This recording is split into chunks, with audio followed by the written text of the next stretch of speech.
الذين يؤمنون بالغيب ويقيمون الصلاة ومما رزقناهم ينفقون والذين يؤمنون بما أنزل إليك من قبل وبما أنزل من قبلك وبما بالآخرة هم يوقنون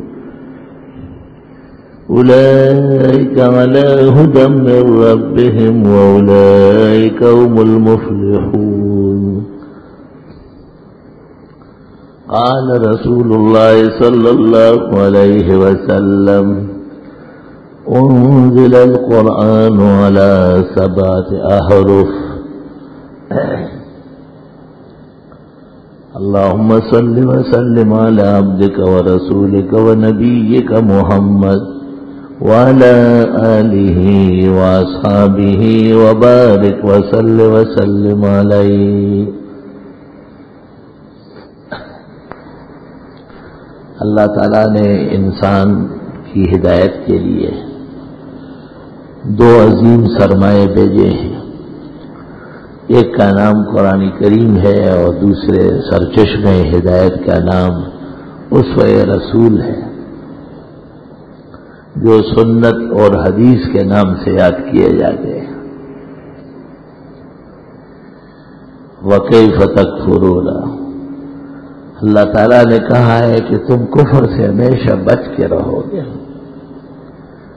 جبکہ تمہارے ہاں وَأَنْتُمْ تُتْلَى عَلَيْكُمْ آيَاتُ اللَّهِ وَفِيكُمْ رَسُولُهُ، جب تک یہ قرآن مجید پڑھا جاتا ہو اور رسول اللہ صلی اللہ علیہ وسلم کی زندگی اور حیات، سیرت اور صورت، سنت اور حدیث موجود ہو. جناب نبی کریم صلی اللہ علیہ وسلم چونکہ انسان اور بشر ہیں، ایک موعود زندگی مکمل کر کے دنیا سے تشریف لے گئے. البتہ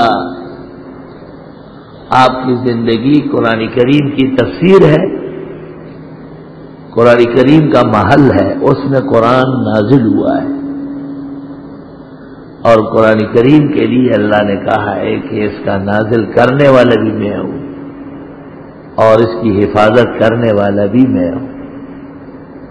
اِنَّا نَحْنُ نَزَّلْنَا الذِّكْرَ وَإِنَّا لَهُ لَحَافِظُونَ.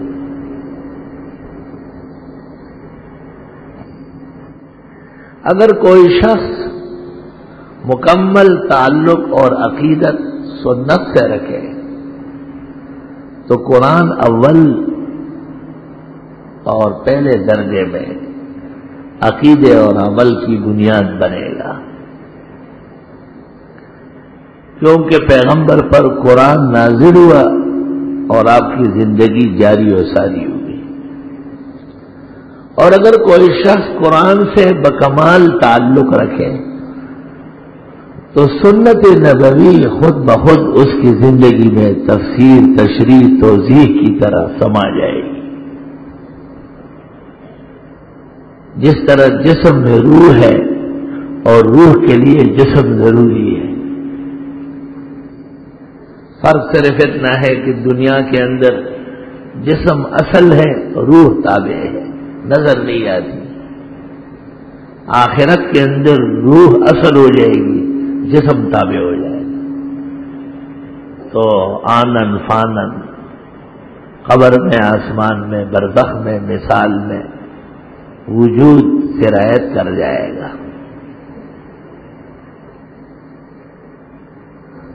آخرت کا نظام دنیا کے بعض چیزوں کا بالکل برعکس ہے. جیسے دنیا میں ایک چیز کا وجود حصی ہوتا ہے، یہ روٹی ہے، یہ سالن ہے، یہ بکرا ہے، یہ درہم ہے، یہ دینار ہے، سونا چاندی. آخرت میں ان کی شکلیں بدل جائے گی. اس کو اول تو کہا اجر ثواب، فلہم اجر غیر ممنون، ثواب من عند اللہ، اللہ تعالیٰ کے ہاں سے اس کا بہترین بدلہ ملے. بدلے کا مطلب یہ ہے کہ آپ نے ایک شخص کو اپنی محبت پیش کی وہ پھر اپنے انداز سے پیش آئے گا. آپ نے اس کو ہاتھ سے پکڑا اور آپ نے سیڑھیوں سے اتارا, گاڑی میں بٹھایا, اس نے دیکھا, اس کو آرام مل گیا, خوشی ہو گئی. اب اس کا جتنا رفتار ہے اور توانائی ہے اور قوت بشریت ہے اور فکر ہے, اس کے مطابق وہ آپ کو مالا مال کرے گا. یہ کوئی سلوک کا طریقہ نہیں ہے کہ وہ آپ کو کہے کہ آپ بھی اس طرح سیڑھیوں سے اترنے لگے, میں آپ کو ہاتھ سے پکڑتا ہوں. اس طرح نہیں ہوتا, بلکہ اللہ جل جلالہ اجر اور ثواب نئی شان سے عطا فرماتے ہیں. اس کی شکل بھی تبدیل ہو جاتی ہے. مثلا ایمان, جس کو ہم کہتے ہیں اسلام, ایمان, عقیدہ, یہ کیا چیز ہے؟ اگر اللہ تعالی ہم کو ہمارا ایمان دکھا دے تو وہ کس رنگ میں ہوگا؟ قرآن کریم سے پتہ چلتا ہے کہ اس کا رنگ نور کا ہوگا, روشنی کا رنگ ہوگا, اس کا ایک چمک ہوگی بالکل. نورہم یسعی بین ایدیہم, چونکہ ایمان کا رنگ روشنی جیسا ہے. ایمان جب آخرت میں متشکل اور متجسد ہو جائے گا تو وہ نور کی طرح ہوگا, نور ہی نور ہوگا. اس لیے نور کا اطلاق قرآن پر, اسلام پر, ایمان پر اور ان تمام ہیئات پر ہے جو ایمان کے وسائل ہے, ذرائع ہے, اساس ہے. عمل کیا چیز ہے؟ عمل انسان کا مختلف ہوتا ہے. ایک جلیل القدر صحابی عثمان ابن مظعون رضی اللہ تعالی عنہ, ہجرت کے بعد سب سے پہلے ان کا انتقال ہوا. رسول اللہ صلی اللہ علیہ وسلم نے نہلایا, کفنایا, جنازہ پڑھا اور رات کو قبر میں رکھ رہے تھے. آپ اس طرح آستین اوپر کر کے اور اس کو لے کر کے نیچے رکھ رہے تھے. ہاتھ مبارک چودھری کے چاند کی طرح چمک رہے تھے. صحابہ کو بڑا رشک آیا. ہر ایک سمجھتا تھا کہ اس کی جگہ ہم مر چکے ہوتے. اس اہتمام سے ہمارا جنازہ تدفین رخصتی ہو جاتی.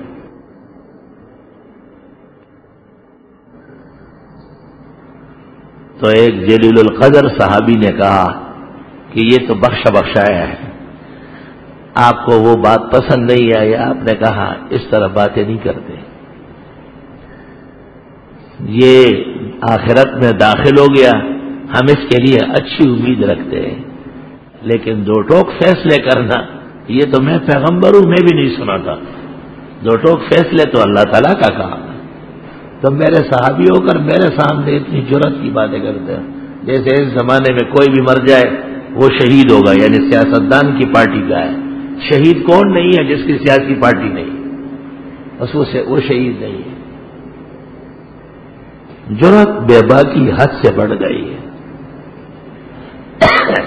جناب نبی کریم صلی اللہ علیہ وسلم کا مطلب یہ نہیں تھا کہ حضرت عثمان ابن مظعون کی مغفرت میں کوئی کمی ہے, بلکہ کہنے والے کی جرت کی اصلاح کرنے کی. اور یہ پیغمبر کا بہت بڑا مقام اور رتبہ ہے کہ وہ کسی موڑ پر بھی اصلاح سے پیچھے نہیں ہوتے.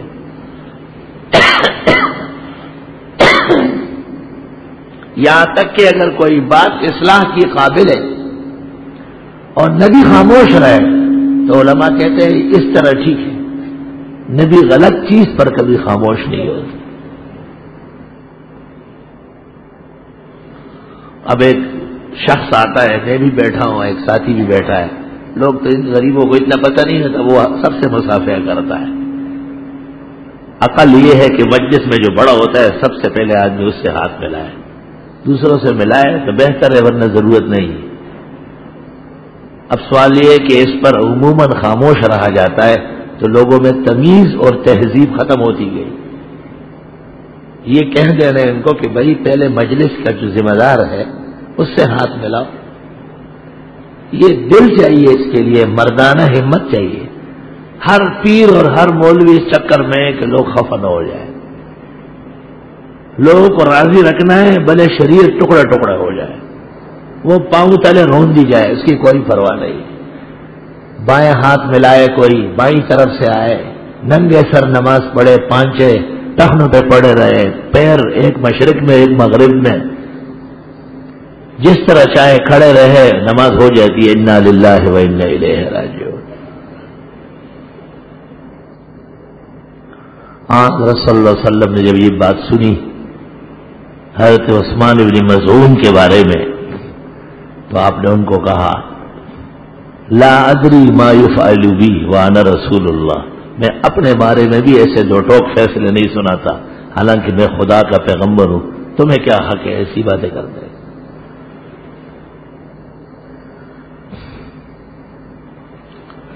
وہ صحابی بڑے متفکر ہو گئے، حیران ہو گئے، اور حضرت کی تنبیہ سے انہوں نے یہ سمجھا کہ شاید حضرت عثمان ابن مظعون کی موت اور خاتمہ میں کچھ کمی واقع ہے. اسی صحابی نے خواب دیکھا کہ ایک چشمہ ہے اور اس سے پانی بہ رہا ہے، اور کہا جاتا ہے کہ یہ عثمان ابن مظعون کا چشمہ ہے. اور ایک روایت میں ہے کہ خواب میں آیا کہ ایک رومال ہے اور وہ جنت میں پھرتا رہتا ہے خوبصورت، اور کہا جاتا ہے کہ یہ عثمان ابن مظعون ہے، یعنی ان کا عمل ہے. آپ سے جب پوچھا گیا تو آپ نے فرمایا ذاک عملہ، یہ عثمان ابن مظعون کی نیکیاں ہیں جو قبول ہوئی ہے. آدمی کو علم الحدیث نہ ہو تو وہ حیران ہو جائے گا. میں نے پہلے ہی کہا کہ حضرت نے اس کو جو تنبیہ کی اس کا مقصد یہ تھا کہ جرأت سے باتیں نہ کرو آخرت کی، اللہ اور دین کے سپرد رکھو. کوئی بڑے سے بڑا غوث و قطب بھی مر جاتا ہے تو اس بات کا ٹھیکہ نہیں ہے کہ وہ جنتی ہے. ہو سکتا ہے رکاوٹ پیش آ جائے، رکاوٹیں پیش آتی ہے بڑی بڑی. حضرت عثمان ابن مظعون کا عمل چشمے کی طرح جاری و ساری ہے. یعنی انسان کے اعمال دو قسم کے ہیں، ایک وہ جس سے وہ خوبصورت ہو جائے جیسے خوبصورت عمل ہے، رومال ہے بہترین، اور ایک وہ ہے کہ اس سے اور لوگوں کو فائدہ پہنچتا ہے. چشمہ، چشمے سے ہر وہ شخص جو چشمے پر آتا ہے وہ سیراب ہو جاتا ہے اور وہ فیضیاب ہوتا ہے. دنیا کے اندر جتنے دین کے اعمال ہیں ان کی مختلف شکلیں ہیں. آخرت کے اندر حدیث میں ہے، جناب نبی کریم صلی اللہ علیہ وسلم فرماتے ہیں، بخاری کتاب الحوض، صحیح مسلم کتاب الشفاعت، تمام معتبرات کے اندر یہ روایت موجود ہے کہ آپ نے فرمایا قیامت کے دن اللہ تعالیٰ مجھے ایک حوض دے گا، حوض، اس کا نام ہوگا کوثر، اور اس کا جو پانی ہے وہ دودھ سے زیادہ سفید ہے، اور اس کے پینے کے لیے جو برتن رکھے گئے ہیں کا عدد نجوم السماء، آسمان میں جتنے ستارے ہیں ان سے زیادہ ہے. ایک دفعہ جو اس سے پانی پی لے کبھی بھی اس کو پیاس نہیں لگے گی.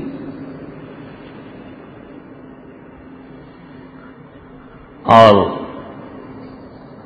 آپ کو دنیا کے اندر بھی اس کی سیر کرا دی گئی. آپ نے فرمایا انی انظر حوضی الآن، بخاری مسلم دونوں، مجھے وہ حوض یہاں سے نظر آ رہا ہے، حوض کوثر. اس کے بعد آپ نے فرمایا کہ میں حوض کوثر کے کنارے پر کھڑا ہوں گا، کچھ لوگ وہاں سے گزریں گے، انہوں نے نمازیں پڑھی ہوگی، روزے رکھے ہوں گے، وضو کیا ہوگا، اعضائے وضو ان کے چمکیں گے. وضو میں جتنے اعضاء دھلتے ہیں یہ چمکیں گے قیامت کے دن. خوبصورت نشان ہوں گے اس کے، جیسے جیسے داغ دبوں والا خوبصورت رنگوں والا گھوڑا ہوتا ہے جس کو کہتے ہیں پنکلیا گھوڑا، پنکلیا گھوڑا، کالغرر المحجلی. کچھ لوگ فرشتے پکڑ کر جہنم کی طرف لے جا رہے ہوں گے، میں انہیں دیکھ کے کہوں گا اسے حابی اسے حابی، یہ تو میری امت کے لوگ ہیں. لَأَعْرِفَنَّهُمْ بِسِيمَا وُضُوئِهِمْ، میں وضو کے اعضاء کی چمک سے ان کو اپنے امتی سمجھ لوں گا.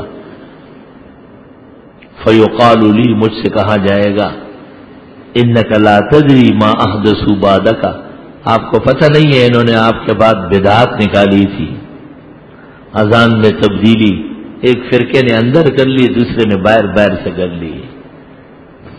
نماز میں تبدیلی، حکم یہ ہے کہ مرد کے 5-6 ٹخنوں سے اوپر ہو، اس کے ٹخنے ڈھکے رہیں گے. حکم یہ ہے کہ پہلے سے کھڑے ہو صفے بناؤ، یہ بیٹھے رہیں گے. حکم یہ ہے کہ اقامت کا جواب دو، یہ انگوٹھے چومیں گے.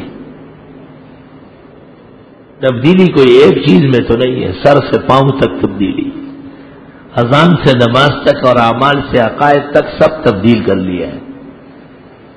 لا تدری ما احدثوا بعدک، آپ کو کیا پتا ہے انہوں نے آپ کے بعد بڑی بدعت نکالی. حضرت صلی اللہ علیہ وسلم فرماتے ہیں کہ جب مجھے یہ پتہ چلے کہ یہ بدعتی ہے تو میں کہوں گا فسحقا لاصحاب النار، تباہ و برباد ہو جائے، یہ جہنم کے مستحق ہے.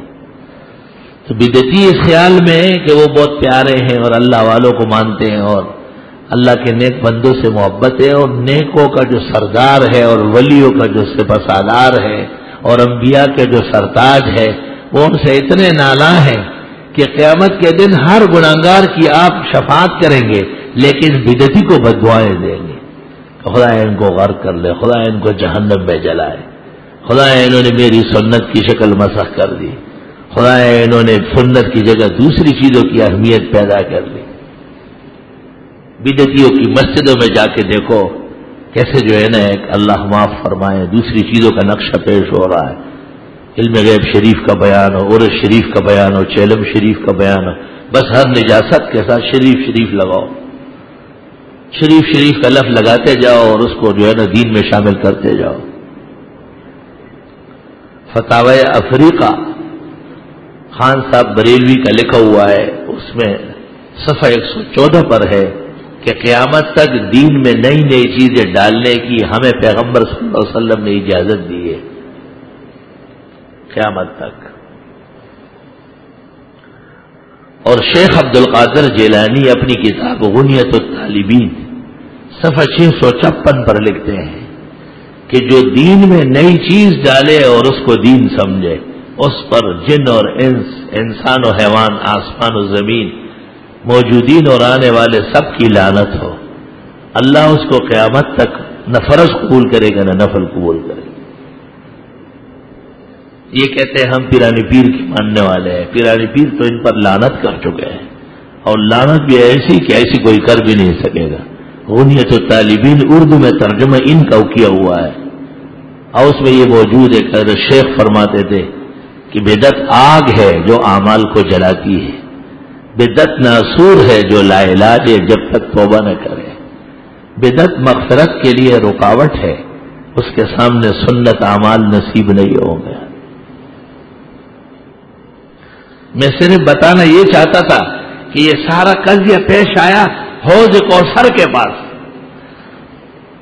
شاہ ولی اللہ محدث دہلوی رحمت اللہ علیہ فرماتے ہیں کہ جناب نبی کریم صلی اللہ علیہ وسلم کی جو سنت ہے، سنت جمعے سے پہلے 4 رکعت، جمعے کے بعد 6 رکعت، مغرب کے بعد 2 رکعت، فجر سے پہلے 2 رکعت، عشاء کے بعد 2 رکعت. سنت بڑی سنتیں تو یہ ہوئی، چھوٹی سنتیں بھی ہے، تہجد، قیام اللیل، اشراق، اوابین. ظہر کی 4 سے پہلے 4، ظہر کی 2 کے بعد 2، عصر سے پہلے 2 یا 4، عشاء سے پہلے 2 یا 4، عشاء کی 2 سنتوں کے بعد 2 یا 4، وتروں کے بعد صبح تک کوئی نماز نہ ہونا یہ سنت ہے، کوئی نفل نماز نہ ہونا یہ سنت ہے. مسجد میں داخل ہوتے وقت تحیت المسجد، وضو کر کے 2 رکعت تحیت الوضو، یہ دوسرے درجے کی سنن ہے، زوائد غیر موقت، نفل مستحب کے درجے کے، لیکن ترغیب اور ثواب بہت زیادہ آیا ہے۔ داڑھی رکھنا سنت کے مطابق سنت، دائیں ہاتھ سے کھانا پینا سنت، بیٹھ کر کھانا پینا سنت، اپنے سامنے سے کھانا پینا سنت، بسم اللہ پڑھ کے شروع کرنا سنت، دائیں ہاتھ سے تسبیحات پڑھنا سنت، بائیں ہاتھ سے تسبیح پڑھی جا رہی ہے، عجیب بات۔ وہ سمجھتا ہے غریب کی بھی کوئی کام ہے۔ ایک مجھے کہتا ہے اس لیے کہ دل بائیں طرف ہے۔ میں نے کہا پھر تو آپ کھانا بھی روٹی یہاں رکھ کے پھر منہ میں ڈالے، گلاس بھی پہلے یہاں رکھ کے پھر منہ پہ رکھے۔ جب شریعت نے کہا ہے کہ بالیمین فقط، صرف دائیں ہاتھ سے تسبیح گھمانی ہے، دائیں ہاتھ کے پورے پڑھنے سے بائیں ہاتھ کو کیوں لگا دیں؟ شریعت کو عقل سکھانے والے آئے ہیں۔ ابھی ہمارے یہاں تفسیر میں داخلہ ہوا ہے، طلباء آئے ہیں بہت شوق ذوق سے، تو ہمارے ہاں جو عام نمازی ہے محلے کے، ان کو ان سے زیادہ معلومات ہے۔ میں دیکھتا ہوں طلباء کو جگہ جگہ سمجھاتے ہیں کہ کیسے پڑھتا ہو کیسے کر۔ میں نے کہا کوئی بات نہیں، نیا نیا جب آدمی آ جائے تو اس کو ہر چیز نئی لگتی ہے، آہستہ آہستہ سیدھے ہو جائے گی۔ 2-3 مجلس سے ہونے دو انشاءاللہ۔ دہلی میں بڑے قاضیوں کے درمیان ایک مسئلے میں اختلاف ہوا کہ اصل نیکی ہے یا اصل گناہ کا ترک ہے۔ ایک مثال دیتا ہوں، نیکیاں جب قبول ہو جائے گی تو اس کے درجات بلند ہو جائیں گے یا اس کے بدلے میں گناہ معاف ہو جائیں گے؟ دونوں عالم اپنے اپنے دلائل دے رہے تھے۔ ایک عوام بیٹھا ہوا تھا، اس نے کہا اگر اس طرح کہہ دیا جائے کہ قبولیت ایک عام ہے اور ایک خاص ہے، جب اللہ تعالیٰ کسی کو قبولیت عامہ عطا فرمائے تو اس قبول ہونے کے بعد نہ گناہ رہے گا نہ کسی نیکی کے درجے میں کمی رہے گی۔ اور اس کی مثال دے دی کہ آدمی جب کسی کو اپنا محبوب بناتا ہے، اپنا مقرب بناتا ہے، پھر اس کے عیوب ختم ہو جاتے ہیں، تمام محاسن نظر آتے ہیں۔ عیوب پر نظر تب پڑتی ہے جب کچھ بغض اور عداوت ہوتی ہے۔ اللہ تعالیٰ جب کسی کو معاف فرماتے ہیں، اس کو نیکیاں عطا فرماتے ہیں، اس کو درجات دیتے ہیں، تمام منازل اس کے آسان کر دیتا ہے۔ ایک لمبا مسئلہ ہے فقہ کا، اس کی ایک مثال دے دی۔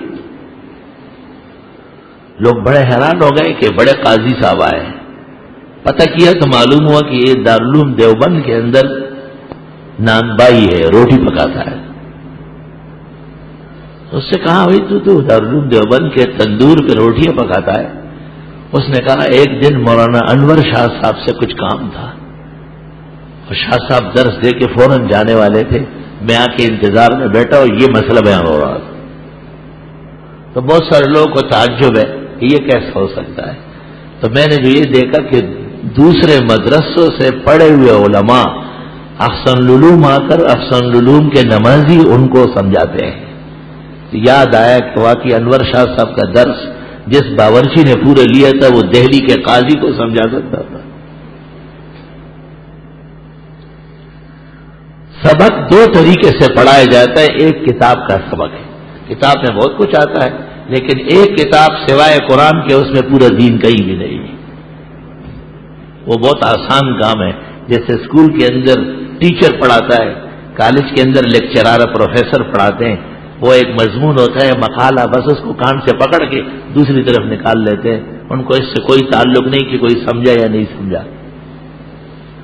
دوسرا سبق اس طرح ہے کہ وہ سبق علم کا ہے، تربیت کا ہے، وہ بہت مشکل سبق ہے۔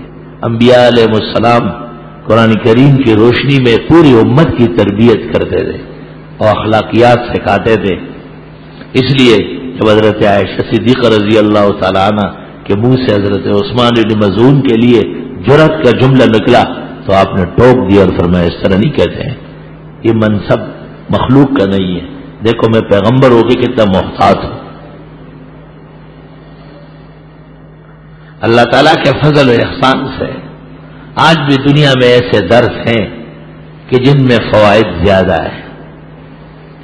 ظاہر ہے ایک شخص اعوذ باللہ اور بسم اللہ اور فاتحہ ایک دن میں پڑھاتا ہے اور ایک شخص اس کو 14 دن میں پڑھاتا ہے.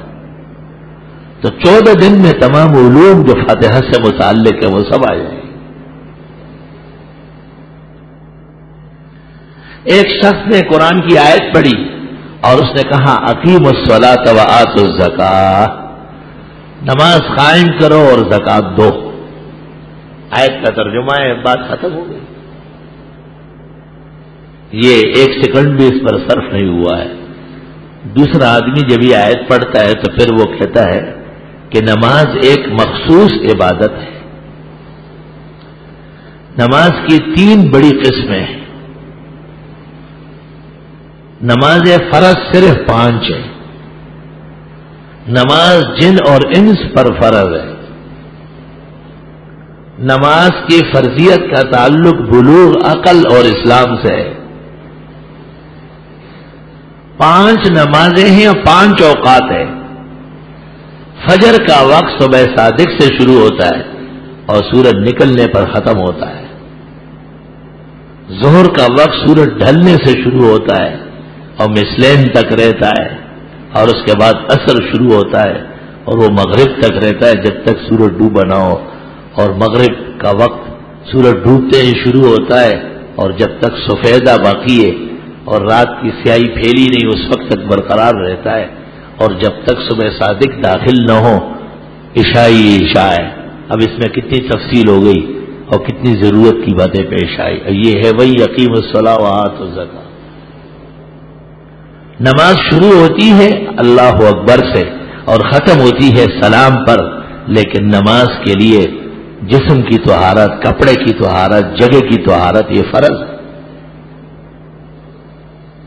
پھر طہارت کی قسمیں وضو، غسل. پھر غسل کی قسمیں جنابت کا غسل، حیض و نفاس ختم ہونے کا غسل، سنت غسل. پھر غسل کے فرائض کلی کرنا، ناک میں پانی ڈالنا، پورے جسم سے پانی نکالنا، پانی بہانا.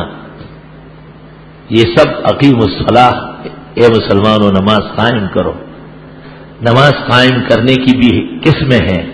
کچھ نمازیں وہ ہے جو جماعت کے ساتھ پڑھی جاتی ہے، ان میں مرد پابند ہے کہ وہ جماعت میں نماز پڑھے. جماعت اس کو کہتے ہیں جو محلے کی مسجد میں ہو. دوسری جگہ کی جماعت عذر کی جماعت ہے. مسجد کس چیز کو کہتے ہیں، مسجد کی تعریف کیا ہے، مسجد کے آداب کیا ہے. مسجد میں وقت داخل ہوتے ہی اذان دی جائے گی. مؤذن کے اوصاف کیا ہے، اذان کے طریقے کیا ہے، اذان کی قسمیں کتنی ہے، اذان وقت کے کتنی دیر بعد دی جائے، اذان نہ دینے کی صورت میں جماعت کا شرعی حکم کیا ہے. یہ سب واقعی الصلاۃ کی تفسیر ہو رہی ہے. کتاب الصلاۃ طہارت پورا کا پورا اقیم الصلاۃ ہے. اور کیسے تو رمضان شریف تک تمام جمعے صرف نماز کی تفصیل میں گزر سکتے ہیں اور پھر بھی سینکڑوں مقامات باقی ہوں گے. اتنی اہم اور مہم عبادت ہے نماز.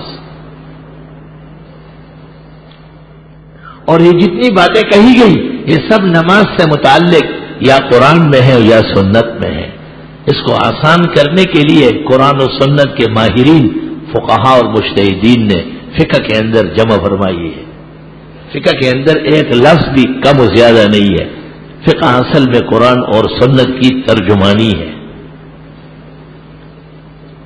جس طرح ایک شخص اٹھا اور مجھ سے پوچھنے لگا اور آپ نے اس کو کہا بازو سے آپ نے پکڑا کہ بیٹھ جاؤ. اس وقت مولانا صاحب تقریر کر رہے ہیں، سب لوگوں کی طرف خطاب ہے، یہ آپ کے پوچھنے کا وقت نہیں ہے. اور پھر آپ نے اس پر محنت کی، اسے سمجھایا کہ ابھی نماز ختم ہو جائے گی، پھر سوال جواب ہوں گے، آپ اپنا سوال پرچی پہ لکھ کے بھیج دیں، جواب آ جائے گا. اگر سوال ایسا ہے کہ اس طرح نہیں کرنا چاہتے ہیں تو دوسرے وقت میں وقت لے لیں. یہ آپ نے اپنے مولانا کے ادب کی ترجمانی کی. احترام کی ترجمانی کر دی، اس لیے کہ آپ میں اور اس میں فرق تھا. آپ مقرب ہیں، آداب سے شناور ہے، وہ ذرا دیر سے آیا ہے اور اس پر محنت باقی ہے.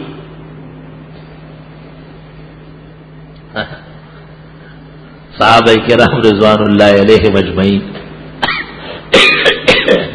بہت زیادہ ادب کرتے تھے. توبہ، آسمان و زمین نے ایسے بادب نہیں دیکھے ہوں گے جیسے صحابہ تھے. یہاں تک کہ بخاری شریف میں وہ کہتے تھے ہم چاہتے تھے کہ باہر سے کوئی آئے، عربی آئے، جنگل دیہات والا، وہ تو وہاں سے کھڑا ہو جاتا تھا، کہتا تھا یا محمد انی سائلک فی مسئلۃ واشد علیک، اے حضرت میں آپ سے ایک بات پوچھوں گا اور بڑی سخت بات پوچھنے والا ہوں. پہلے سے للکارنا شروع کر دیا. حضرت نے فرمایا جو تم چاہو پوچھو. پھر بڑے بہترین طریقے سے پوچھنے لگا. لیکن پوچھنا بہت بڑا علم ہے. پوچھنے کا بھی ایک انداز ہوتا ہے. ایک شخص ایسا سوال شروع کر لے گا کہ آدمی وہیں کا وہیں جم جائے گا. ایک شخص ایسا سوال کرے گا کہ آپ چلتے چلے جائیں. آپ سمجھ گئے کہ اس کو سمجھانے میں بڑی دیر لگے گی، یہ وقت اس کے لیے نہیں ہے. اس لیے رب العزت نے خود قرآن کریم میں وہ بہترین جماعت جو ایمان، عمل اور ادب کے لیے نمونہ بن گئی تھی، صحابہ کرام، ان کو کہا یا ایھا الذین آمنوا لا تسألوا عن اشیاء ان تبد لکم تسؤکم. اے ایمان والو، ایسی چیزیں نہیں پوچھو کہ جب بتا دی جائیں تو پھر پریشان ہوں گے، روتے رہو. بخاری شریف میں ہے بعض لوگ ایسے سوالات کرتے کہ ان کی وجہ سے وحی میں سختی آ جاتی ہے. اس سختی کے وہ گناہگار قیامت تک مجرم رہے. کیوں ایسا سوال کرتے تھے آپ؟ سوال پہلے نرم کر لو، اس میں لب کشائی اور اس میں لبسوزی، لبدوزی، ساری نعمتیں اس میں پیدا کرنے کی کوشش کرو. دیکھو ایک ٹرک آیا بلاکوں کا، سیمنٹ کا، گیٹ کے باہر کھڑا ہو گیا. نماز ختم ہو گئی، مزدور آئے، طلباء آئے، انہوں نے اس کو شروع کر دیا. آرام سے جس جگہ ادارہ چاہتا تھا وہاں پہنچا دیا. ٹھیک ہے، نظام دنیا کا ایسا ہوتا ہے. ایک ٹرک ایسا آیا کہ نماز کے دوران اندر داخل ہوا. اب دیکھو آداب کی خلاف ورزی ہے، تمام نمازی پریشان ہو گئے. اور یہ ٹرک آنے کا ٹائم. ایک ٹرک ایسا آیا کہ اس نے انتظار نہیں کرنا ہے، ابھی جانا ہے، گیٹ توڑ دیا، دیواریں میں اکھڑ دی. تو نظام کے اندر خوش اسلوبی، حسن ادب یہ زینت ہے اور ضرورت بھی ہے. اللہ اکبر و کبیرہ. اللہ جل جلالہ نے جو دین بھیجا ہے اس میں تمام حسن ہے، سہولتیں ہیں، کسی جگہ کجی نہیں ہے. ما جعل علیکم فی الدین من حرج. اس دین میں ہم نے تنگی کا کوئی کونا نہیں چھوڑا، کوئی گنجائش نہیں رکھی ہے. ملت ابیکم ابراہیم، بڑا مستند دین ہے. ابراہیم علیہ السلام سے رجسٹرڈ، ہر اعتبار سے مؤید، محکم، منصور دین چلا ہے. مسائل کے جاننے کے لیے قربانی دینا یہ ایمان کا مقتضا ہے. اور ایمان کا میں نے بتایا جب یہ متشکل ہو جائے گا تو نور ہی نور ہوگا، نور ہی نور. اس لیے ایک مومن خود تو خبر نہیں ہے، لیکن جب اس کو مسئلے کا پتہ چلتا ہے تو خوش ہوتا ہے، بہت زیادہ خوش بہت ہوتا ہے. حدیث شریف میں ہے دین کا مسئلہ، عقل کی بات مسلمان کی گمشدگی ہے. جہاں اس کو مل گئی ہے وہ اس کے لینے کا حقدار ہے، فوراً لے. الکلمۃ الحکمہ ضالۃ المومن اینما وجدها فهو احق باخذها. مرد باید کے گیرد اندر گوش ور بنشست پند بر دیوار. اگر کوئی شخص یہ چاہے کہ میری زندگی میں روح کی طرح، جس طرح زندگی میں روح کی ضرورت ہے، اس سے زیادہ ضرورت قرآن کریم اور سنت نبوی کی ہے. کیونکہ جسم سے جب روح نکل جائے گی تو پھر بھی احکام باقی ہے. جنازہ ہوگا, قبر میں سوال جواب ہونے والے ہیں, بہت سارے عواقب شروع ہو جائیں گے. اور قرآن اور سنت اور اس کی روشنی وہ دونوں جہانوں میں ضروری ہے. دنیا کے اندر قرآن اور سنت کا رنگ ہدایت کی شکل میں ہے. ہدایت دین کے طریقے سلیقے کو کہتے ہیں. ضلالت دین کے طریقے اور سلیقے سے ہٹنے کو کہتے ہیں. اولئک الذین اشتروا الضلالۃ بالہدی, جن لوگوں نے ایمان نہیں لایا, کفر پر ڈٹے رہے, اخلاص پیدا نہیں کیا, منافقت پر ڈٹے رہے, اچھے اعمال نہیں کیے, گناہ کرتے رہے, ان کے لیے اللہ نے کہا اولئک الذین اشتروا الضلالۃ بالہدی. ان لوگوں کو ہدایت مل رہی تھی, اسے پیچھے دھکیلا اور اس کی جگہ گمراہی لے لی. اس کی کیا مثال ہے؟ اس کی مثال ایسی ہے جیسے ایک متعین راستہ ہے, سڑک ہے, صاف ستھری گلی ہے, وہاں سے آنا جانا یہ ایک طریقہ ہے. دوسرا ایک شخص لوگوں کی زمینوں سے, غیر آباد جگہ سے چلنے کی کوشش کرتے ہیں. اب گاڑی والے کو کہے وہ سر پکڑ لے گا, نہیں جانا ہے میں. کیوں؟ گاڑی والا راستے کے احترام سے واقف ہے. گاڑی صاف انکار کر لیتی ہے کہ یہاں سے میں نے نہیں جانا ہے, جا ہی نہیں سکتی. ہدایت کے معنی ہے ایسا طریقہ سلیقہ جس سے چلنا شریعت کے مطابق ہو. اور ضلالت کے معنی ہے, ضل کے معنی اصل میں آتے ہیں ضل, گم ہو جانا. آپ نے دیکھا ہوگا کوئی مرغا اپنے گھر سے گم ہو جاتے ہے, دیواروں پہ چڑھتا ہے, ادھر اترتا ہے, چلاتا ہے. کوئی بچہ گھر سے بھٹک جاتا ہے, کبھی ایک گلی میں روتا ہے, کبھی دوسری گلی میں روتا ہے. اس کے آنسو اور غم کا کوئی حساب نہیں ہوتا. تو جو آخرت سے بھٹک جائے اور دین کا راستہ چھوڑ دے, اس کا کیا حال ہو. اولئک الذین اشتروا الضلالۃ بالہدی. یہ گمراہ اور یہ بے دین, ان کی مذمت اس لیے ہے کہ ان کو اختیار دیا گیا تھا, یہ طریقہ سلیقہ دین کا لے کر چل سکتے تھے, انہوں نے اس کو پیچھے ہٹایا, شرک اور بدعت میں لگ گئے, بے دینی میں لگ گئے. فما ربحت تجارتہم, ان کی یہ سودا بازی بھی چلے گی نہیں. وما کانوا مہتدین, کیونکہ یہ ہدایت سے محروم ہو گئے, جو پونجی ملنے والی تھی اس سے رہ گئے. تفصیل کے ساتھ عقائد, تفصیل کے ساتھ مسائل, بڑے بست کے ساتھ وہ کام جو کرنے کے ہیں اور وہ کام جو نہ کرنے کے ہیں. یہ ہر مومن کا فرض ہے کہ وہ اس کو سمجھ لے, کوشش کرے. فریضے کا تعلق استطاعت سے ہے. لا یکلف اللہ نفسا الا وسعها. اللہ تعالیٰ انسانوں پر اتنا بوجھ ڈالتا ہے جتنا وہ اٹھا سکے.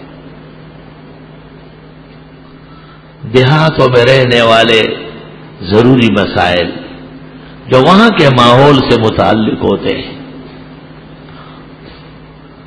وہ جانتے ہیں اور کوشش کرتے ہیں. شہر میں رہنے والے شہری آلودگی سے بچنے والے مسائل, شہری فتنوں اور فسادات سے بچنے والے مسائل جاننے کے پابند ہیں. وقت کے گزرنے سے مغربی سازش نے, مغربی پراپیگنڈے نے, کفر کی سیاکاریوں نے اور کفر کے سرغنوں نے بعض نام نہاد مسلمانوں کو اپنا اہلکار بنایا اور ان کے ذریعے اسلام اور مسلمانوں کو نقصان پہنچاتے ہیں. ایسی صورت میں مسلمانوں کا دین جاننا اور سمجھنا پہلے سے بڑھ کر ضروری ہے. اللہ تعالیٰ جزائے خیر دے و درجات بلند فرمائے علماء دین کا, جنہوں نے زمین کے ہر تہ و بالا, نشیب و فراز اترائی اور اونچائی،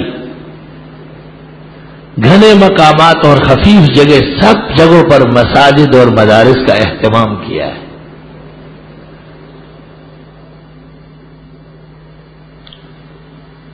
بعض ایسی جگہوں میں جانا ہوا، اللہ اکبر، 100 میل کا راستہ 6 گھنٹے میں طے ہوا،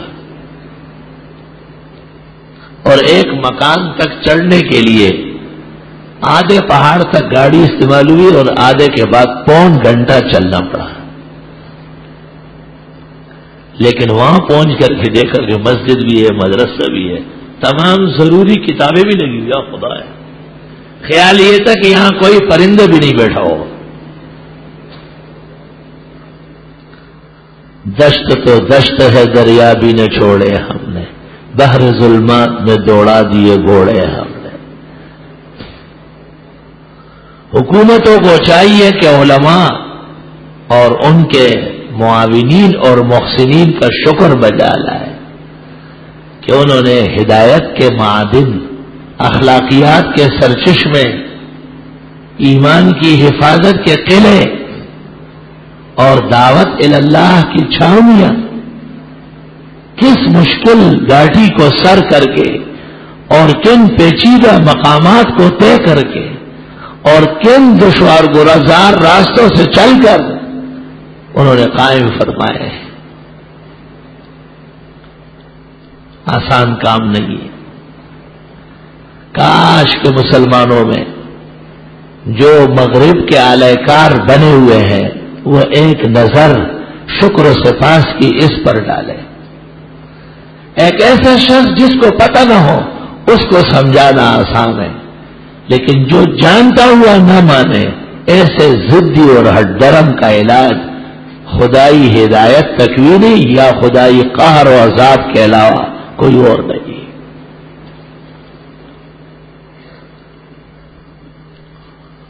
قرآن کریم کا درس، تفسیر کا، ترجمے کا، احکام کا، یہ اصل الاصل اور بنیادی سرچشمہ ہے۔ ضرورت ہے کہ ہر مسجد میں اور ہر مدرسے میں دینی طلباء کے علاوہ عوام کے سطح پر بھی ایک انتظام ہو جس میں عوام نماز کے بہانے آئے یا جب ان کی چھٹی اور فارغ وقت ہو تو اپنے دین کا بساط، اپنے دین کا سرمایہ، اپنے دین کے منازل اور قدر اور اس کے متعلقات سمجھنا چاہے تو سمجھ سکے۔ دین تو جیسے میں نے عرض کیا تفصیلاً بھی ہے اور اجمالاً بھی ہے۔ اتنا کہنا بھی کافی ہے کہ اللہ نے 5 نمازیں فرض فرمائی ہے، اور اس کہنے کی بھی ضرورت ہے کہ فرض بہت ضروری ہے۔ فرض سے زیادہ اہم ہے، جب تک ادا نہیں کرو گے ذمے پر رہے۔ فرائض کے بغیر اگر کوئی چلا گیا خاتمہ خطرے میں ہو۔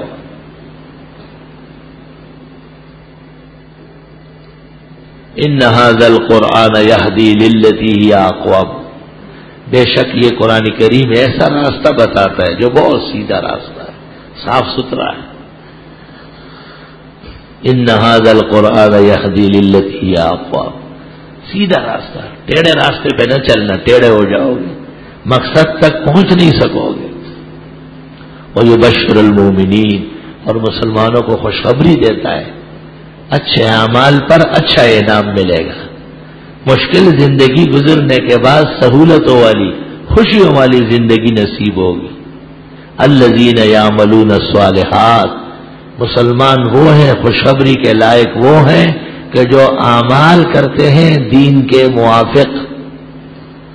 العمل الصالح تفسیر بیضاوی میں ہے ما سوغہ الشرع، جس کی شریعت میں اجازت ہو، گنجائش۔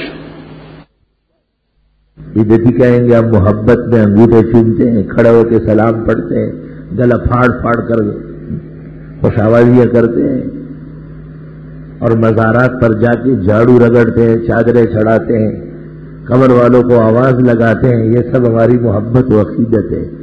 لیکن لم یصوغہ الشرع، شریعت نے اجازت نہیں دی ہے بلکہ ایسے اعمال کرنے والوں پر لعنت دے گی۔ بخاری شریف جلد اول صفحہ 60، 61، 62، 63۔ آپ کی خدمت میں امہات المومنین میں سے حفصہ اور ام حبیبہ نے بیان کیا کہ ہم جب حبشہ گئے تھے وہاں پر معبدوں کے اندر تصویریں لگی ہوئی تھی، مورتیاں بنی تھی۔ یہ کیا چیزیں تھی؟ کوئی کہتے عیسیٰ علیہ السلام کی تصویریں، کوئی کہتے مائی مریم ہے، کوئی کہتے یہ عزیر اور جبریل ہے۔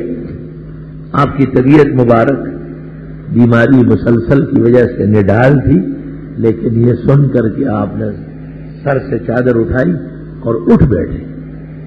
آپ نے فرمایا اولئک الذین اذا مات فیہم رجل صالح، ان لوگوں کے ہاں جب نیک آدمی مر جاتا تھا بنو علی قبرہ مسجدا، اس کی قبر پر مسجدیں بنا لیتے تھے۔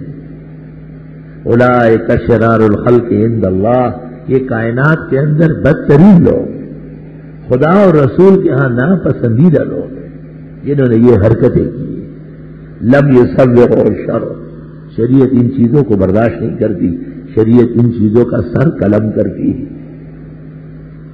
آپ نے علی المرتضیٰ کو کہا کہ میں آپ کو ایسے کام کے لیے بھیجتا ہوں جس کے لیے خدا نے مجھے رسول بنا کے بھیجا ہے۔ اللہ تترک قبرا مشرفا الا سویتا، اونچی قبر کو زمین سے ملا، ولا تمثالا الا محوتا، اور نہ مورتی چھوڑنا مگر اس کو مٹانا، ختم کرنا۔ عجیب بات ہے کہ قبر کو پہلے ذکر کیا اور مورتی کو بعد میں ذکر کیا۔ طالبان دور میں نے ان کے گورنر کو کہا تھا کہ آپ نے گوتم بدھ کا مجسمہ تو توڑا ہے، لیکن مزارے کے اندر علی کی بناوٹی قبر ہے، حرم کے طرف پر بنی ہوئی، اس کی اصلاح ضروری تھی۔ تم کیا دیوبندیوں کے مدرسوں سے پڑھ کے گئے؟ پورا کام کرنا آسان نہیں ہے۔ ان غریبوں کو مشکلات تھی، وہ پریشان تھے، بہت پریشان تھے۔ مجلس عمل کی حکومت ہے صبح سرحد میں، اور سرحد میں ایسی درگاہیں میں نے دیکھی کہ وہ ایسی صاف تھی جیسے افسن لولو، اس طرح صاف۔ اب وہاں ہری ٹوپیوں والے ہرے بندر، ہرے کپڑے پہن کے بندر ناچ رہے ہیں، اب مجلس عمل کے وزیر صاحب وہاں پر، تو کیا وزیر ہے؟ اپنے من میں ڈوب کر پا جا سراغ زندگی، تو اگر میرا نہیں بنتا نہ بن اپنا تو بن۔ میں نے کہا خدا کی قسم تمہاری جگہ بدعتیوں کی وزارت ہوتی، دارالعلوم حقانیہ میں بھی صلاۃ والسلام پڑھوا کے رکھتے تھے۔ وہ اپنی بدعت کے ساتھ پورا نظام چلاتے ہیں اور تم دین کے ساتھ رواداریاں برتتے ہو، اس لیے دن بدن بجائے فائدے کے نقصانات اٹھا رہے۔ استغفر اللہ۔ حدیث شریف میں ہے ایسا وقت آئے گا کہ جو دین کی بات کرے گا وہ عجیب نگاہوں سے دیکھی جائے گی، اور جو بے دین پھیلائے گا اس کو دین سمجھا جائے گا۔ تو اب جب کوئی یہ کہے کہ مدارس کی اصلاح، مساجد کی اصلاح، اس سے بدعت و شرک نکالنا، قبروں کی اصلاح، یہ ضروری ہے، یہ تو بہت سخت مولوی ہے، اس کا تو کام یہی ہے، اور کوئی کام ہے ہی۔ آپ کا کام کیا ہے؟ خالی تنخواہ لے کے اپنے گھر جانا؟ لوگوں سے ووٹ کس نظریے سے وصول کیا تھا؟ پورے دین کے لیے، آدھے دین کے لیے نہیں۔ افتؤمنون ببعض الکتاب وتکفرون ببعض فما جزاء من يفعل ذلك منكم الا خزي في الحياة الدنيا ويوم القيامة يردون الى اشد العذاب۔ اللہ ایسے لوگوں کی گرفت کرتے ہیں جو کچھ کام کرتے ہیں کچھ نہیں کرتے، فرماتے پورا کام کرو۔ اور میں ایک مثال دیتا ہوں، دنیا کے اندر ایمان کا مرکز سینٹرل وہ مکہ مکرمہ اور مدینہ منورہ ہے۔ اگر کوئی اس میں شک کرے وہ مسلمان نہیں ہے۔ اسلام، ایمان، قرآن، سنت وہاں آئے ہیں، وہیں سے دنیا میں پھیلے ہیں۔ الحمدللہ۔ وہاں درگاہیں کہاں ہیں؟ یہ ہری ٹوپی والے اور ہری جانگے والے وہاں ذرا لے جاؤ کہ وہ اس کو جدے سے آگے جیل میں بند کرتے ہیں نہیں؟ یہ بندر نما قبروں کے پجاری، اور ایک قبر دنیا میں ایسی ہے جو تمام قبور کی سردار ہے، اور ہمارا ایمان ہے کہ اس پر ہم وقت عرش سے رحمت برستی ہے، وہ محمد الرسول اللہ صلی اللہ علیہ وسلم کا روزہ مبارک ہے۔ اہل سنت والجماعت ہمارے معتبرین نے لکھا ہے، چاروں مذاہب کی عبارت موجود ہے کہ قبر کے اندر زمین کے جس حصے کو محمد الرسول اللہ صلی اللہ علیہ وسلم کا جسم ٹچ کرتا ہے وہ 7 آسمان و زمین، یہاں تک کہ کعبے اور عرش سے افضل مقام ہے وہ صلی اللہ علیہ وسلم، اس میں کوئی شک ہی نہیں ہے۔ مگر وہاں ہاتھ ایسا باندھ کے دیکھو اور نیچے کر دیں گے، شرک اللہ شرک، ہاتھ اٹھا کے دیکھا یار شرک۔ تو ایک بدعتی مجھے کہتے کرے کیا؟ میں نے کہا آپ ہاتھ پیچھے باندھیں، آپ مجرم ہیں۔ اپنے پاکستان میں قبروں کے نام پر خدا کی توحید نبی کی سنت میں نے کہا پیچھے باندھ دیا، پیچھے باندھ، اس کو اس طرح کھڑے ہونا آتا نہیں ہو تو آج یہ کچھ نہ کچھ کرنا ہے انہوں نے۔ تو وہ کہتا ہے میرے دل میں تو بڑی آرمانیں تھی، بڑی امنگیں تھی، اور جو مجھے چھوڑتا نہیں ہے۔ میں نے کہا جب گھر چلے جائے وہاں پر سجدے کر لو، تم تو لیاقت آباد میں شبیہ بناتے ہو، کہتے یہ روز رسول ہے، یہ کعبہ ہے، پھر طواف شروع ہو جاتا ہے۔ شرم و حیا کہاں ہے؟ یہ ہمارے رسول جناب نبی کریم صلی اللہ علیہ وسلم کی صداقت کا معجزہ ہے کہ جس مقام پر آپ مدفون ہیں وہ مقام اللہ نے توحید و سنت کا مرکز بنایا ہے۔ ہمارے دوستوں کو سہولت ہے، وہ ایک قرارداد بل اس طرح پاس کر لے کہ صوبہ سرحد کے کم از کم تمام درگاہوں سے بدعتیوں کو اٹھائے، مار بگائے، مار بگائے۔ حکم یہ کہ میری سختی جمع خرچ نہیں ہے، بخاری شریف میں نہیں ہے کہ جب آپ کو پتہ چلا کہ یمن کے اندر ایک درگاہ بنی ہے اور کعبے کی طرح اس کی تعظیم ہو رہی ہے، الکعبۃ الیمانیہ اور الکعبۃ الشامیہ، اللہ اکبر، تو آپ نے صحابہ سے کہا ایکم یریحنی من ذی الخلصہ، اس درگاہ سے کون میری جان چھڑائے گا؟ درگاہوں کے ہوتے ہوئے دین چلتا ہے، درگاہوں کے ہوتے ہوئے تو بدعتی پیدا ہوں گے، دن بدن شرک اور بدعت پھیلے گی۔ جابر بن عبداللہ بجلی وہ کھڑے ہو گئے، اس نے کہا میں جاتا ہوں لیکن میں کمزور اتنا ہوں کہ اونٹ پر بیٹھ نہیں سکتا۔ اللہ اکبر، ہمت ایمان کی دیکھو، کمزوری جسمانی دیکھو۔ یہ لوگ کہتے ہیں ہم بہت کمزور ہیں، ہمارے ساتھ بدعتی شریک ہے، ناراض ہو جائیں گے، ان کو راضی کرتے رہو یہاں تک کہ گھر پہنچ جاؤ گے۔ حضرت نے اس کے سینے پہ ہاتھ رکھا اور آپ نے دم فرما دیا، اللہم مثبت ہو وحد قلبہ، خدا اس کا دل مضبوط فرما، اس کو جمع کے رکھ۔ وہ کہتے ہیں جب حضرت نے ہاتھ اٹھایا تو میں ایسا شاہ سوار بنا کہ اب پوچھو نہیں، میں فضا میں گھوڑا دوڑا سکتا ہوں۔ وہ خوف ختم ہو گیا جو کبھی آتا تھا کہ گھوڑے پر بیٹھ کر جب وہ دوڑے گا تو میں نیچے گر جاؤں۔ آپ نے دایاں ہاتھ مبارک اس کے سینے پہ رکھا، اللہم مثبت ہو وحد قلبہ، خدا اس کو مضبوط کر دے، اس کے دل کو روشن فرما دے، دعا دے کے ذرا۔ یہ موجودہ دنیا ختم ہو جائے گی، اس دعا کی تفسیر پوری نہیں ہوگی۔ اس نے 50 تیر انداز لے لیے بنو احمس قبیلے کے، صرف 50، اور سیدھا گئے اور وہاں جو درگاہ بنی تھی اس کو گرایا اور جو جگہ تھی وہاں آگ لگائی اور جو وہاں موجود تھے ان کو قتل کر دیا۔ ان کو کہا گیا کہ کچھ مجاور بازار گئے ہیں لوگوں سے نیاز لینے کے لیے، نیاز شریف۔ تو صحابہ نے کہا خیر ہے، بازاروں میں تو ہر طرح لوگ ہوتے ہیں۔ صحابہ بازار گئے، ایک جگہ وہ بیٹھا ہوا تھا، تیر ہاتھ میں تھے، لوگوں کی قسمت بتانے کے لیے، آپ کی قسمت ایسی اور آپ کی قسمت، جھوٹ، 100% جھوٹ۔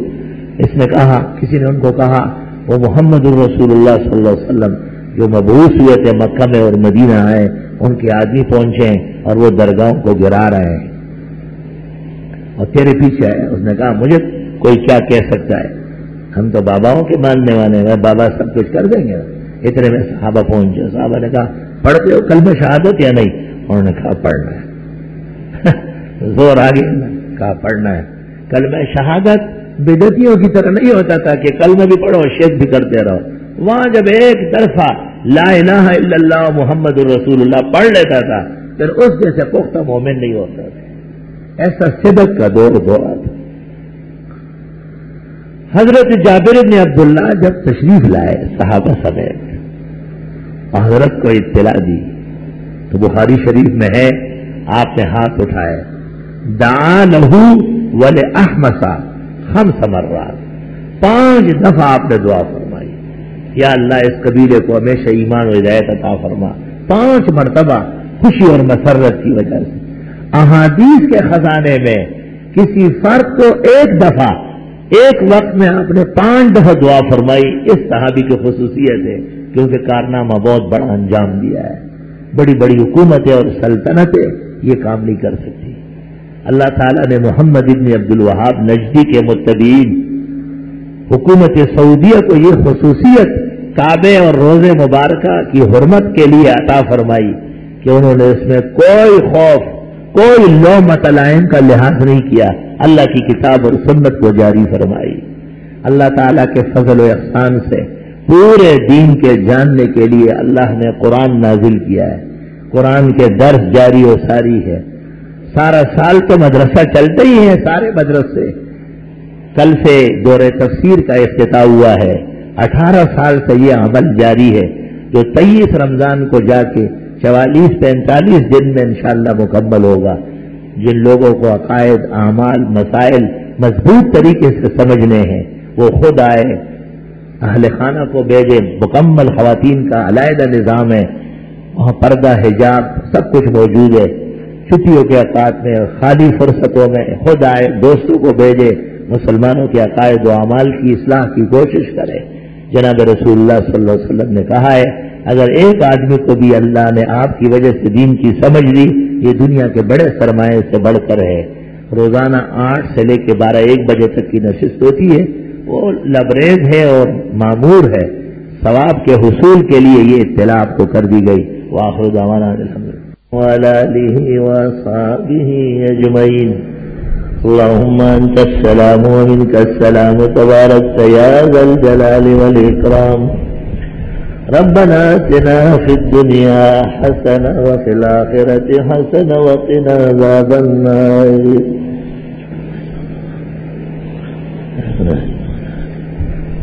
اپنے وقت جلیل القدر عالم بعمل شیخ وقت جو برسا برسوں مقتدر اداروں میں فقیہ, مفتی اور اخیر میں جامعہ اسلامیہ ام القرآ میں برسا برسوں اصول فقہ کے استاد رہے مولانا مظہر بخار صاحب چند دن قبل انتقال فرما گیا. دعا فرمائے اللہ حضرت کی مغفرت فرمائے اور ان کے پسماندگان کو صبر و اجر عطا فرمائے اور ان کو علماء ربانیین راسخین کے مقامات اولیٰ جنت الفردوس میں نصیب فرمائے. تمام بیماروں کو اللہ صحت و شفا دے. ہمارے دوست تسلیم بھائی کے لیے دعا فرمائے کہ اللہ ان کی صحت قائم فرمائے. اور بہت سارے احباب ہیں, دوست ہیں, پریشان حال ہیں, اللہ سب کی پریشانی دور فرمائے, دعائیں قبول فرمائے, مراد عطا فرمائے, دین و دنیا کی سرخروئی نصیب فرمائے. صلی اللہ تعالی علی خیر خلق محمد وآلہ وصحبہ اجمعین. بسم اللہ الرحمن الرحیم. لیلۃ البرات یا شب برات جسے کہتے ہیں, شعبان المعظم کی 15ویں رات. حدیث شریف سے جو بات ثابت ہے جس کو محدثین اور فقہاء حضرات صوفیہ اور دین پر عمل کرنے والوں کی تائید و حمایت حاصل ہے, وہ اس قدر ہے کہ رات کی عبادت ہے اور دن میں روزہ مستحب ہے. چونکہ روایت میں یوں ہے کہ قوموا لیلہا وصوموا نہارہا, اس لیے یہ ایک دن کا روزہ بھی مستحب ہوگا. بعض لوگوں کا خیال یہ ہے کہ شب برات کے جملہ فضائل موضوع و مکذوب ہے. یہ ایک طریق سے وہم پیدا ہوا ہے اور زمانہ حال کے بعض نادان محدثین نے اس کو ہوا دی ہے, لیکن یہ درست نہیں ہے. سب سے بڑی بات یہ کہ فقہ کی کتابوں میں اس رات کی فضیلت مسلمہ ہے، اور اس رات میں بھی کثرت سے استغفار، نوافل، تلاوت، ذکر، تسبیح یہ بہترین اعمال ہیں، جن میں روزہ رکھنا اور غفلت اور گناہوں کی مجلس سے پرہیز کرنا یہ روزے کے آداب ہے۔ ایک محتاط طریقے سے لوگ عشاء کی نماز یا مغرب سے عشاء تک یا کچھ دیر تک مسجد میں بھی رہے، سکون سے عبادت کر کے دعائیں کر کے چلے جائے، تو یہ بہتر ہے کہ مسجدوں میں ہڑبنگ مچائے، میلے لگائے، جشن کا سما بنائے، کیونکہ اصل جو دین کا ہے وہ یہ کہ یکرہ الاجتماع احیاء اللیالی المتبرکہ فی المساجد۔ فقہ حنفی کی پہلی کتاب نور العزا ہے، اور اس میں لکھا ہوا ہے کہ متبرک راتوں کو مسجدوں میں گزارنا اور جمع ہونا یہ مکروہ ہے، ناپسندیدہ ہے۔ بہتر اور افضل یہ ہے کہ جتنی دیر تک گھر میں یا مسجد میں ممکن ہو آرام سکون سے عبادت اور دعا میں مشغول رہے۔ جن مساجد میں ہڑبونگ ہے، جشن ہے، بدعتیوں کا زور ہے، وہاں سے پرہیز کرنا، اور چونکہ اس رات کو وہ قبرستان میں بھی اپنے کھیل تماشے دکھاتے ہیں، اس لیے قبرستان جانے کا جو مقصد تھا، خوف خدا، توجہ آخرت، موت کا دھیان، وہ سب متاثر ہو رہا ہے۔ اس لیے ان راتوں میں قبرستان نہ جانا، اس سے ایک دن پہلے یا فجر کے بعد جانا یہ بہتر اور سنت کے قریب ہوگا۔ بچہ پیدا ہوئے کہ سر کے بال کا وزن چاندی کی صورت میں ادا کرے یا روپے بھی خیرات کر سکتے ہیں، کیونکہ حدیث شریف میں ہے کہ اس کے سر کے بالوں کو چاندی سے تولا جائے، اس لیے چاندی سے تول کے وہ چاندی خیرات کرنا سنت ہے۔ تیسرے دن عقیقے کرنے پر کیا 7ویں دن کی نیت کرنا چاہیے؟ نہیں، عقیقہ تو 7ویں دن ہی ہوگا۔ اگر 7ویں دن نہ ہو سکا تو 14ویں دن، 14ویں دن بھی نہیں ہو سکا 21ویں دن، پورا دنوں کا حساب کرنا سنت ہے۔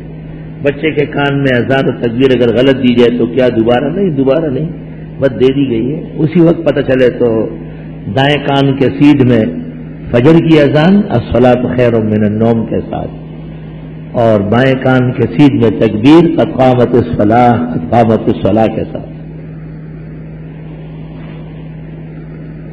بینک کے پیسوں سے مسجد کے لیے سیمنٹ لے کر دیا، آیا مسجد میں استعمال کرنا جائز ہے؟ بینک کے پیسے مطلقاً حرام نہیں ہے، سود حرام ہے، اور بینک کے پیسے جو عوض بدل ہے، تنخواہ ہے، پیشے کا ہے، وہ حرام نہیں ہے، زیادہ سے زیادہ مکروہ ہے، اچھی نیت سے درست ہو جائیں گے۔ ہماری رائے لدھیانوی صاحب اور دوسرے لوگوں کی رائے کے برخلاف ہے، وہ مطلقاً بینکاری کو حرام ناجائز کہتے تھے۔ ان سے میری بات چیت ہو گئی تھی الحمدللہ، حضرت نے میری بات تسلیم کی تھی کہ مطلقاً حرام کہنا ٹھیک نہیں، لیکن فرمایا کہ ہم بہت دور تک جا چکے ہیں، واپس نہیں ہو سکتے۔ جو لوگ بہت زیادہ حرام کہتے تھے انہوں نے خود بینک قائم کیے ہیں، اپنے بیٹوں کو اور پوتوں نواسوں کو بٹھایا ہے، بینک کی گاڑیاں اور 1,60,000 1,70,000 کی تنخواہیں دلوا رہے ہیں۔ اس لیے جو بھی بہت آگے بڑھے گا وہ ایک نہ ایک دن سر کے بل گرے گا، اعتدال کے ساتھ چلے تو بہتر ہوگا۔ بینک کی ملازمت کو، بینک کی نوکری کو مطلق ناجائز کہنا قواعد دین کے مطابق غلط ہے۔ اس کا صاف مطلب یہ ہے کہ مسلمان نمازی بینکوں سے چلے جائیں اور بینک بے دینوں کے حوالے کر لیں، تاکہ وہ بینک کے ذریعے ان کو کچلنے کا سامان بنائے۔ اے تماشا گائے عالم روئی تو کو جا بہرے تماشا می روی۔ اگر کیس کے والدین کسی کے والدین وفات پائے ہوں تو لڑکی اور لڑکوں میں جائیداد کس طرح تقسیم ہوگی؟ لڑکے کو دوہرا، لڑکی کو 1/11، اور ماں باپ کو اولاد کے ہوتے ہوئے ماں کو 8واں اور باپ کو 4تھا۔ بہتر یہ ہے کہ یہ تفصیل دارالفتہ سے بھی پتہ کی جائے، کیونکہ اولاد کے ہوتے ہوئے ماں اگر ایک شخص کے والدین مر گئے اور لڑکے لڑکیاں رہ گئے تو تقسیم بالکل سازج ہے، لڑکے کے لیے دوہرا جیسے 200 اور لڑکی کے لیے 1/11 یعنی 100۔ ماں باپ تو مر ہی چکے ہیں، اس لیے ان کا مسئلہ یہاں نہیں بنے گا۔ اول سوال میں پوچھا کہ ماں باپ مر گئے، پھر پوچھتے ہیں کہ ان کو کیا ملے گا۔ مجھے بھی مغالطہ دے دیا۔ ڈمپر ٹرک کے انشورنس کروانا جائز ہے؟ درست بات یہ ہے کہ بیمہ نہ چیزوں کا کیا جائے اور نہ زندگی کا کیا جائے. بیمے میں کچھ نہ کچھ آمیزش ناجائز کی ہے، لیکن کاروبار کو بچانے کے لیے، فیکٹری اور گاڑیوں کو بچانے کے لیے استاد گرامی قدر مفتی اعظم پاکستان فقیہ الامہ مولانا مفتی ولی حسن رحمۃ اللہ علیہ فرمایا کرتے تھے کہ گاڑیوں کا، کارخانوں کا، زمینوں کا، گھروں کا ضرورتاً بیمہ جائز ہے اور زندگی کا بالکل نہ کیا جائے. قرآن کی روح سے کافر اور مشرک میں کیا فرق ہے؟ جیسے 150 اور 150 کا فرق ہے، وہی فرق ان دونوں میں. ایک مکان 1 لاکھ روپے پر رہن لیا ہے اور اس کا کوئی کرایہ ادا نہیں کرنا ہو، یہ اسلام کی روح سے کیا جائز ہے؟ ایک مکان رہن پر لیا ہے اور اس کا کوئی کرایہ ادا نہیں کر رہا، مکان بطور اعتماد کے آپ کے پاس پڑا ہے، آپ اس سے فائدہ نہیں اٹھا رہے، جائز ہے. اور اگر فائدہ اٹھائیں گے تو آپ اصل سے اس کو کاٹیں گے ورنہ سود ہوگا.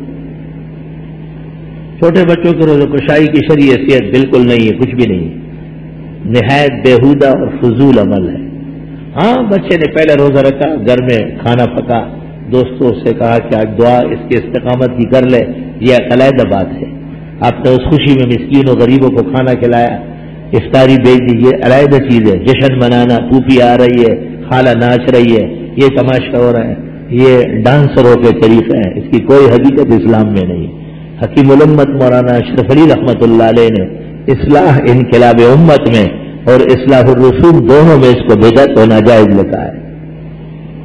انتقال کے بعد مرحومین کا پلنگ یا بیڈ استعمال کرنا چاہیے. کیا مرحومین کا پلنگ اور بیڈ کو ان کے ساتھ دفنانے کا ارادہ ہے؟ شرم و حیا ہونے چاہیے. مرحومین کا پلنگ اور بیڈ استعمال نہیں کرتے، ان کی زمین، ان کے پیسے، وہ تو وہی ابھی آدھی روح نکلی ہے جی، باقی ہے کہ یہ لے رہا ہے. یہ سب عورتوں والی بات ہے، عورتوں کی سازش اور پراپیگنڈ ہے.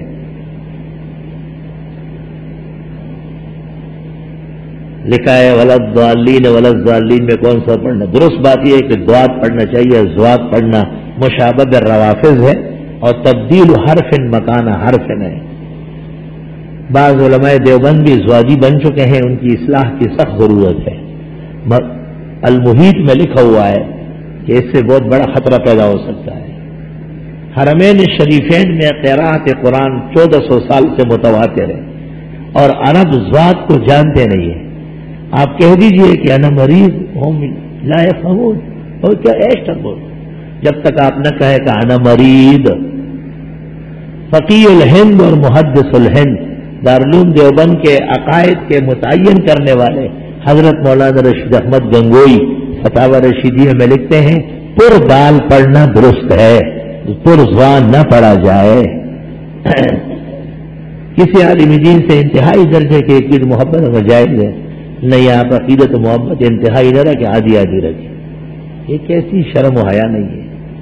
کیا مطلب ہے آپ عقیدت و محبت رکھیں گے، ان جیسے اعمال کریں گے، ان کو دعاؤں میں یاد رکھیں گے، ان کی باتوں پر عمل کریں گے، تو یہ بہترین محبت و عقیدت ہے، یہی سرمایہ ہے. اگر کوئی معتکف سنت اعتکاف میں مسجد کے حدود سے باہر چلا جائے، اس کے علم میں نہ ہو کہ یہ مسجد باہر کی جگہ ہے، تب بھی اعتکاف ٹوٹ گیا ہے. جانے نہ جانے اعتکاف ٹوٹتا ہے. البتہ اعتکاف ٹوٹنے کے بعد جا نہیں سکتا ہے، اخیر تک مسجد میں رہے گا. ایک حصے ٹوٹنے کے بعد دوسرا حصہ شروع ہو جاتا ہے.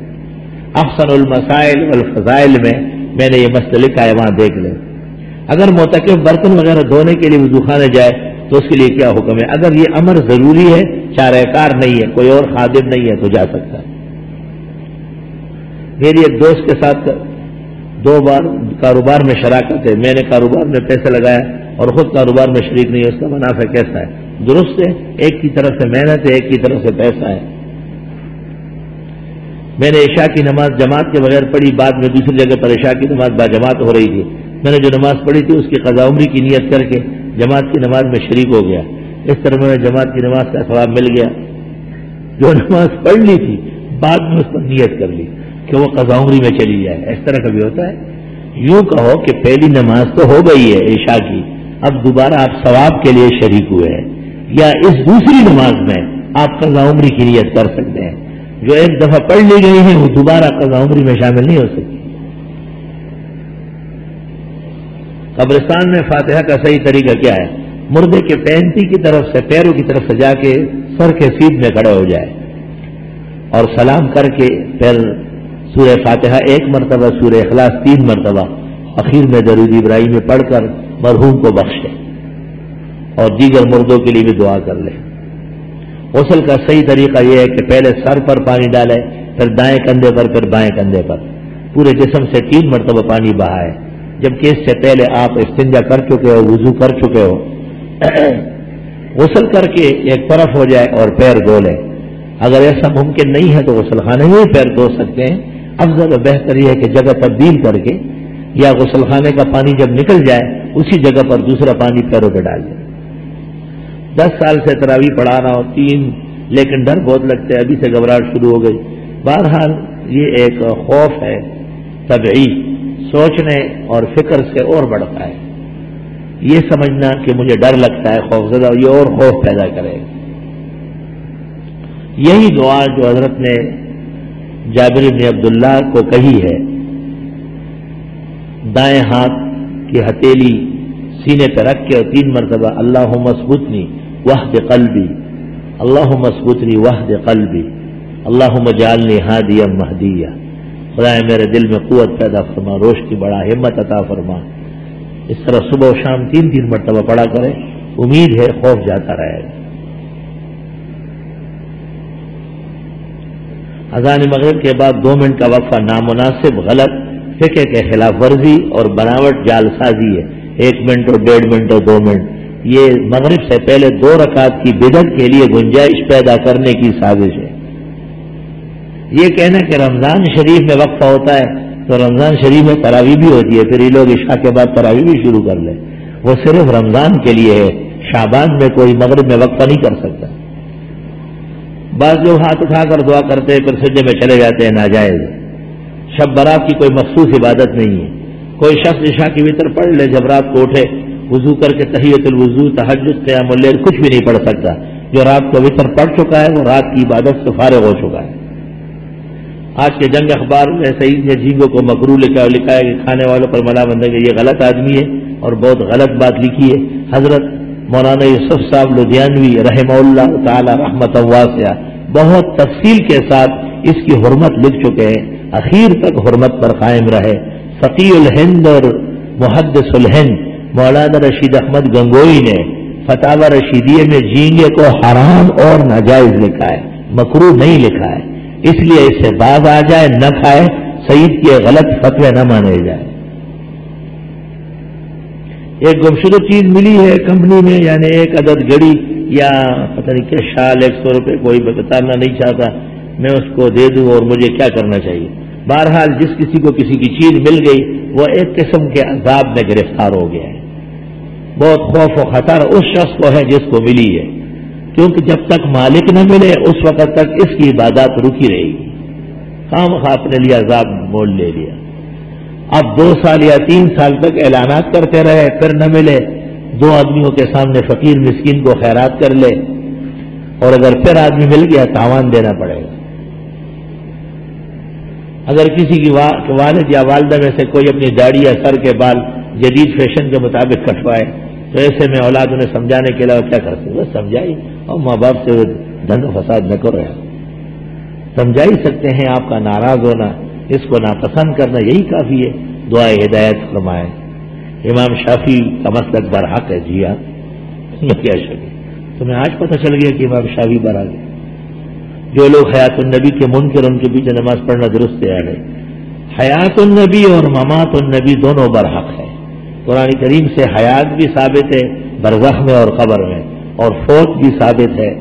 اس لیے اگر حیات النبی والے حیات النبی کے احادیث کا انکار کرتے ہیں پھر تو ان کے پیچھے نماز نہ پڑھی جائے، اور اگر وہ حیات النبی کے آیات و احادیث مانتے ہیں لیکن اس کی تعویل ممات سے کرتے ہیں تو اس کے پیچھے نماز پڑھنا درست اور صحیح ہے۔